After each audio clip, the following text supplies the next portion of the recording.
This is another video by PetRock. I'm working on my 03 Dodge Durango 4.7 liter 4x4. Today I'm going to be replacing the front differential fluid. First step with any gig like this is you need to make sure you have all the tools. One of the things for on this vehicle is that the front differential doesn't have a gasket. You have to use gasket maker like RTV.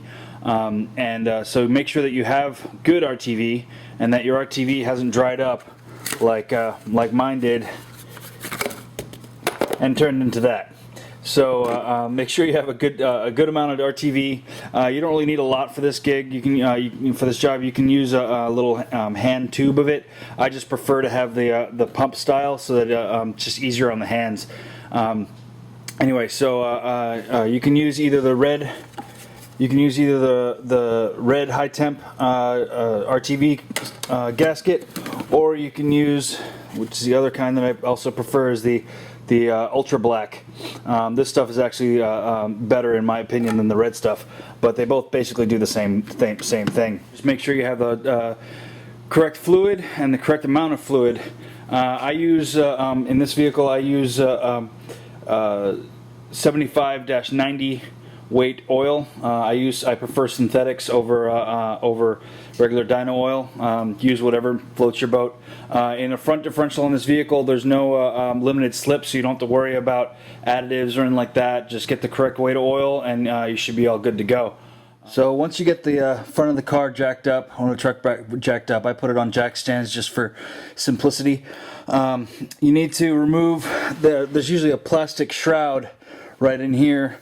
I've already removed mine. You can use a tool like this. Let me get some better light on it. You can use a tool like this to just pop these little clips right here. Just pry it in there and just pry it out. It'll pop right out. Once you've got that removed, that'll give you access to the top bolts within the to the differential, and make things a lot easier on yourself. You don't necessarily have to remove that panel, but the only access to the top of those bolts at the very top of the differential is basically through the oil hole, the oil filter hole that's in that panel. And I don't know about you, but my arms are a little bit big, and fitting it through that little hole. Yeah, the first time I tried this a number of years back, I sliced my arm up pretty good on this little ring. So ever since then, I've been just removing this and putting it back in. These little clips, just be careful with them. Don't break them. But you can buy new ones at any local auto parts store. They aren't. I've reused these. These are the factories. I haven't replaced any of these since I bought this truck brand new in 03. Yeah, they'll take a good amount of wear, but if you do break them, they are replaceable. This is just another shot of the from the front. I'm right underneath the bumper, as you can see. I'm right underneath the bumper, and you can by removing this shroud, you have all sorts of access to the top two bolts on the bottom of the top of the differential. Without this access, it would be much more difficult. Okay, now you set up a nice oil catch pan underneath the differential and start undoing unbolting the differential nuts. They are bolts, I should say. They're all 1/2 inch. Some of them are in fairly precarious places, so you may need to resort to a box end wrench or a ratcheting wrench to undo them. It is quite tight up there with the steering rack and everything like that right in the way. So just take your time. You want to undo all the bolts except for the top two. You want to leave those until last. So be prepared as you're undoing these bolts for a little bit of oil to come out. In my case, it's already coming out right around here. I already had a little bit of an oil leak, I guess, and so this is probably where it's all coming from. So just be prepared for it. Have a catch can underneath. In addition, you want to remove this. You want to remove this breather hose right here from the front of the differential plate cover before you get too many of these undone. It's a bit of a pain to undo with the whole thing undone. So just take care of it now before you get a little bit too far, and it should be okay. Just literally just slide it off. There's no clamp or anything like that. It's just a breather hose for as the oil expands, as the oil gets hot, it expands, and this allows the air pressure to equalize, so it doesn't blow out the gas. To remove hoses and things like that is a set of 90-degree angle long pliers. I got these from Harbor Freight for like $14, something like that, which included a matching 45-degree angle set of pliers right there. So the trick with these 90-degree pliers is you just take the pliers. Hopefully you can see this in the camera. It's kind of hard to do this with one hand, but you just take the 90-degree pliers, put them on the hose like I'm doing here, twist the hose to break it free, and then just push up on it, and it will just come off. So that's it. It's just a little breather hose. There's nothing, no fluid behind it, no nothing. It's just a little breather hose. To get the top two bolts, the easiest way I've found to do it is after you've removed once you've removed this plastic panel, you just get two long extensions. I'm using a 1 foot long and a 6-inch extension to get to the bolts, and then once you do that, you can just twist them right out. Now be careful. You don't want to unbolt the top two bolts all the way. You want to kind of leave them. You want to like undo them about halfway. And the reason for that is because you don't want the pan, you don't want the cover just dropping, because you don't know how tight or how glued to the differential it is with the gasket maker. So just keep the top two there, and then later when we try to pry the cover off, it's not just going to fall down. It'll just it'll crack nicely. Once you've got all but the top two bolts undone and the top two are half unscrewed, now you want to try to, you get a small screwdriver or something and try to pry the plate away from the differential, because right now basically the only thing that's holding the plate on is the RTV. So I like to find a nice pry point, and on this vehicle there's a little hole right here. I don't know if you can see that on the camera, but there's a little hole right in here where you can get behind it and start prying. So once you've got it in there, you just pry it out, and the oil will just start dripping out. So be careful. This stuff stinks. It's gear oil, so be careful. Have a catch can prepped underneath, and just basically hold the let this whole screwdriver sit there for a little while. Just pry it in there. I'm not really even holding it very much. Just let it sit and let it drain out. Once it stops dripping, you can take the top two bolts all the way off and take the cover off. Okay, now once you got the cover off, this is where the messy part comes in. You're going to want to definitely use a set of rubber gloves, because what you want to do is you want to get some rag or some towels or something like that, and reach on in the bottom and scoop out the last of the oil, as much as you can get out. Notice there's going to be a lot of gunk and stuff like this. This is fine. This kind of dirt, or I should say grit, is fine. Let me get a clean paper towel. I'll show you what I'm talking about. So you're just going to go in there with your hand and scoop out as much of the gear oil, of the old gear oil, as you can. Now you're going to see little bits of little flakes of metal. I don't know if you can see the like sparkliness of the towel now in this light, but it's there. That's normal. That's normal wear and tear. If you see chunks of metal in this oil, then you got a problem. You need to investigate a little further. Any kind of chunks is a bad sign. It's not the end of the world. It is a repairable part. This differential is definitely repairable if it is damaged in any way, but it is not a good thing to have metal chunks. You want little bits of little specks, little particles like that is fine. That's just normal wear and tear. However, you don't want chunks. Much of that stuff out of there as you can, making sure not to get in your eyes, because spray clean obviously will sting. So you want to wear some safety goggles this entire time. I should have said it earlier, but you should be wearing safety goggles while you're underneath this vehicle. Depending on where you live, the underside of your vehicle could be very rusty, and getting little bits of rust in your eye is not a good, is not a fun thing to do.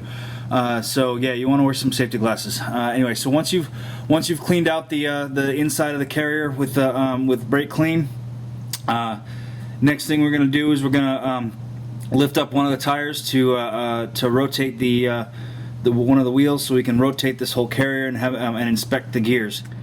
Okay, I've got the left side tire up off the ramp a little bit, and what that'll do is that'll allow me to rotate it.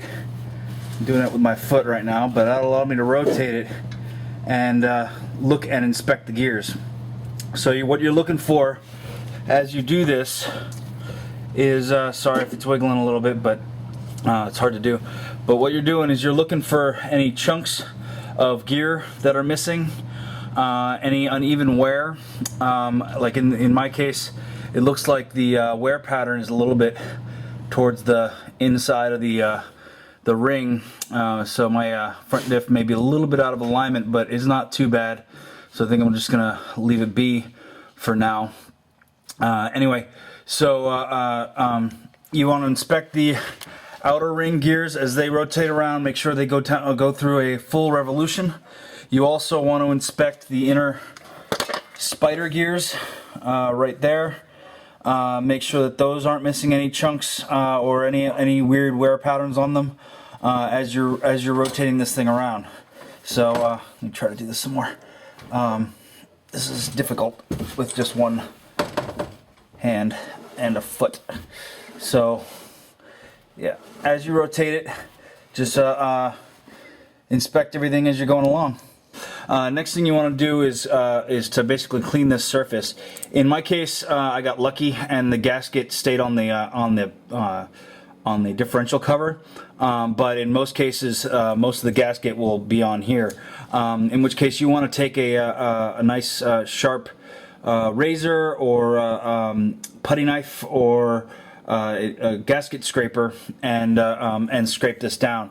One thing you also want to make sure of is that the hole inside differential, I can't get good light in there, the hole inside the differential is clear. I don't know if you can see it, but there's a little chunk of rubber gasket maker in there.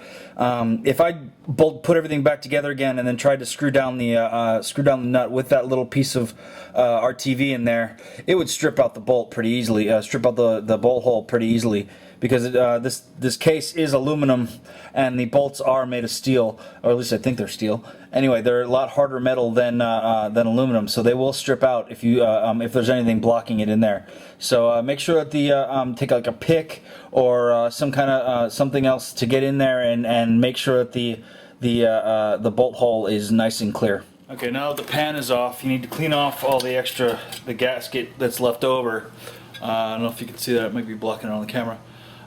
So you need to clean off the rest of the gasket. So the first thing I like to do is I used to take a putty scraper and just scrape off as much of the gasket as I can first, just to get the majority of it off, and then like that. Once I have all that off, most of it off, I use a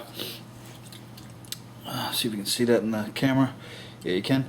There's a gasket remover made by Permatex. Works pretty well, but this stuff is pretty toxic. So you don't want to spray this in a enclosed area. You want to do this outside. So you're supposed to spray this stuff on, let it set for a couple minutes, like 5-10 minutes, and then when you're done, it basically turns this rubber RTV into a goop, and then you can basically just scrape it off with a regular putty knife. So that's basically what I'm going to do next. I'm going to scrape off a little bit more of the gasket that I have now, and then I'm going to apply some of this stuff.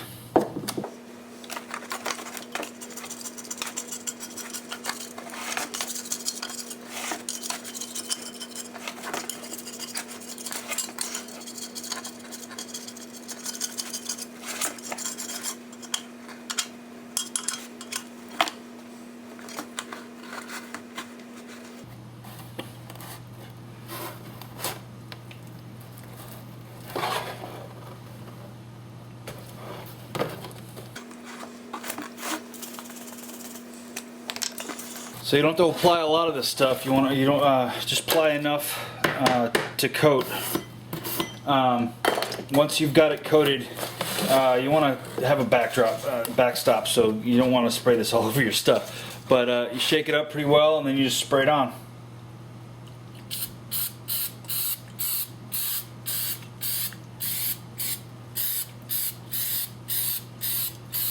Yeah, this stuff stinks.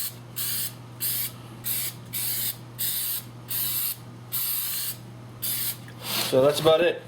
So then you let it sit for about 5-10 minutes, and be right back. Let it sit for a couple minutes, and as you can see, I don't know if you can actually see it in there, but there's a little bit of residue from the old gasket, and it just scrapes right off and comes right off in the on the scraper. So you just go around and scrape off as much as you can. If anything doesn't want to come off, anything that's a little stubborn, you can get one of these little razor blade style scrapers and just scrape around the edges. The key is you want to get this panel as clean as possible. Get as much of the old gasket off as possible, so that the new gasket will mate properly and you won't get any leaks. The same goes for the differential housing. You need to get that as smooth as possible and as clean as possible. If you gouge it by any chance, get some sandpaper, sand some emery cloth, for example. Sand that down as smooth as you can. Get a couple high count sandpapers and smooth it out as much as you can. You don't want to cause a leak inadvertently by gouging into the aluminum or into the housing, or into the plate, I should say, cover. So yeah, I'm gonna finish up on this one, clean it up as much as I can. I was lucky on my differential; most of the gasket remained on the cover, so there's not as much work on that end for me to do. So I've got it got all the gaskets scraped off. So next I need to clean it. I'm gonna take some spray brake cleaner and clean off as all the oil residue and stuff like that from the and dirt, especially the dirt from the inside of the case. And you can if you want, but you don't have to. Also clean the outside. Since I had an oil leak, there's a whole bunch of garbage on a whole bunch of dirt on the on this part of the bottom part of the pan. So I'm going to be cleaning this whole thing off as well. You don't have to, but I'm going to. Anyway, so once you get this all spotless and clean, with no oil residue on it at all, you want to do the same thing to the diff housing, because if there's any oil on the diff housing or the plate, the RTV gasket won't seal right. It won't set right, and so you'll eventually get an oil leak. So you take the time to do the preparation, and it'll save you in the long run. Since this area is quite tight, it's a good idea to practice installing the cover a couple times, because this one takes a little bit of effort to get in there. You got to kind of like angle it and work it in there. It's not like a rear differential where it just bolts right up. There's a giant nut and bolt right here from where from the power steering rack, and that gets in the way, and it can be a bit of a pain in the butt to get around. So you want to try to practice it a couple times. Once you get it going, get comfortable with doing it. Only then should you start applying the RTV and working on bolting everything up. Once you're comfortable installing the plate without messing everything up and getting it jammed in there, once you're comfortable getting it in, here's a quick tip. So one of the things that I've noticed over the years of doing this is that even though the manual says to apply the RTV directly to the differential cover, that can be a bit of a pain, mainly because trying to wiggle the differential cover in here without having it smear on the side of the smear off the RTV on the side of the differential cover, it's easier said than done, let's put it that way.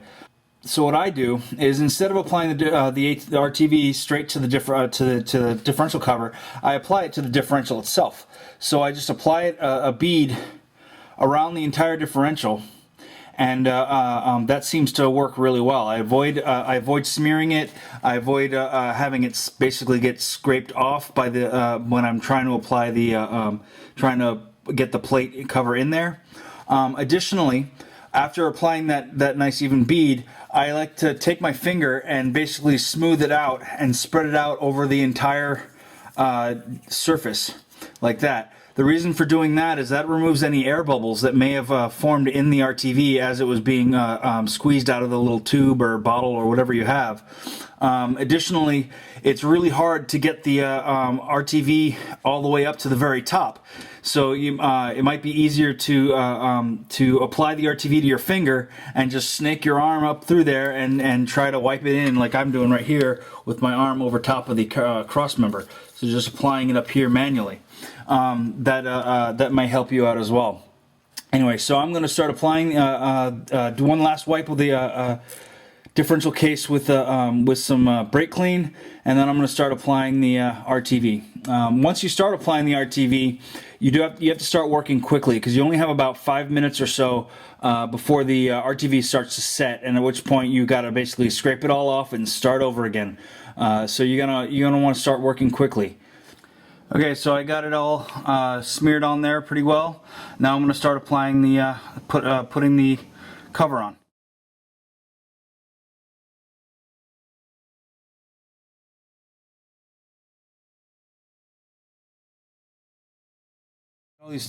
Get all these bolts in finger tight. You want to work kind of quickly.